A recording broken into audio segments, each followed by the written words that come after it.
Hi, my name is John Paul Jones, a retired chief of Kansas City, Kansas, and current executive director of the Public Safety Broadband Technology Association.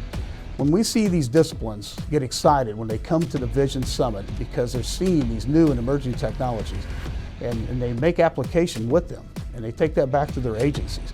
And when they see what FirstNet's doing as far as these emerging technologies for the benefit of public safety, because everything is public safety focused when it comes to what FirstNet is doing. That's the emphasis. You know, it's the nationwide public safety broadband network, okay? And there's only one, and it is FirstNet. And it is very important to all of us in public safety. So how can you leverage that? How can you benefit from it when it comes to the 2024 FirstNet Vision Summit? You're going to be exposed to all these emerging technologies.